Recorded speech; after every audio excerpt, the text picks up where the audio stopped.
أعوذ بالله من الشيطان الرجيم بسم الله الرحمن الرحيم اللهم عجل لوليك الفرج.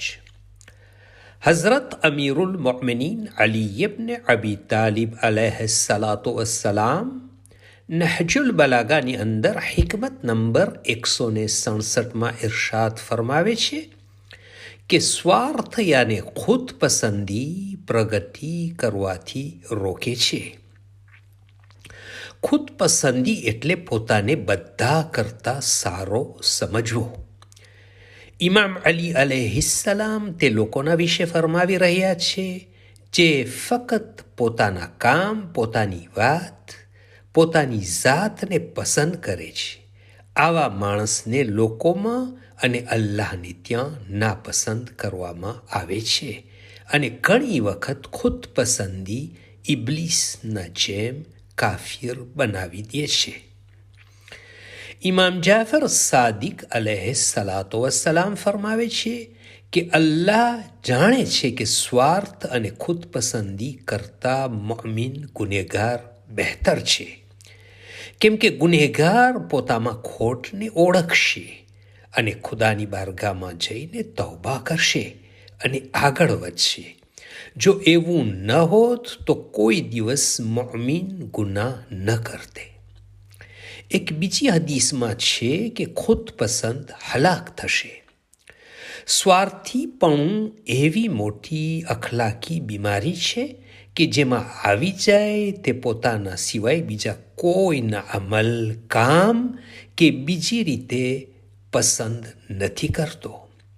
તેમાં મોટું નુકસાન એ થાય છે કે જો તેના ખરાબ કામો કે ખોટા અમલ હોય તો તે તેને સારા સમજે છે, જેના લીધે તે આગળ નથી વધતો.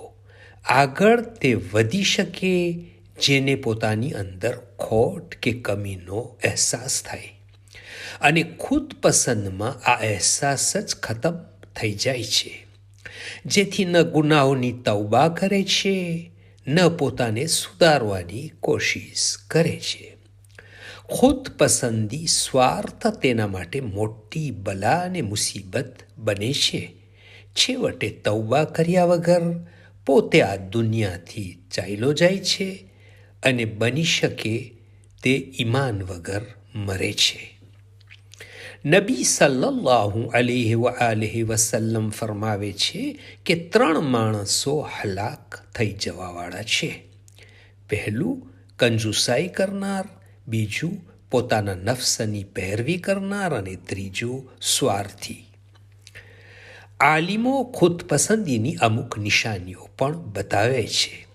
હકને કબૂલ ન કરવું, લોકોને જલીલ સમજવું, હોશિયાર લોકોથી સલાહ મશવરો ન લેવો, પોતાના ઇલ્મ અને જાણકારી ઉપર ફખ્ર કરવો, પોતાની બડાઈ બયાન કરવી અને બીજાઓ ઉપર આંગળી ચીંધવી, પોતાના ખાનદાન અને ખૂબસૂરતી ઉપર ઘમંડ કરવો, મુત્તકી અને પરેઝગાર આલિમોનો એહતરામ ન કરવો અને બીજાઓ ભૂલ સુધારે તો પણ ન સુધારવી અને ભૂલને વારંવાર કરવી.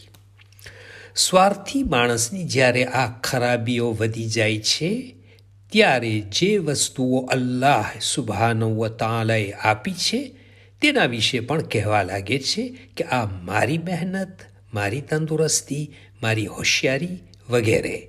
જાહેરમાં તો અલ્લાહ સામે સજદો કરે છે, પરંતુ દિલમાં જે ખુદ પસંદીનો શૈતાન બેઠેલો છે તેના મુજબ પોતે કામ કરે છે. યાદ રાખવું જોઈએ કે જ્યારે આવી હાલત થાય તો પોતાની બીમારીનો ઈલાજ કરે, નહીં તો દુનિયામાં અને આખિરતમાં હલાકત છે. અલ્લાહુમ્મા સલ્લી અલા મુહમ્મદ વ આલે મુહમ્મદ વ અજ્જિલ ફરજહુમ. From Fountain of Ahlul Bayt alayhimus salam.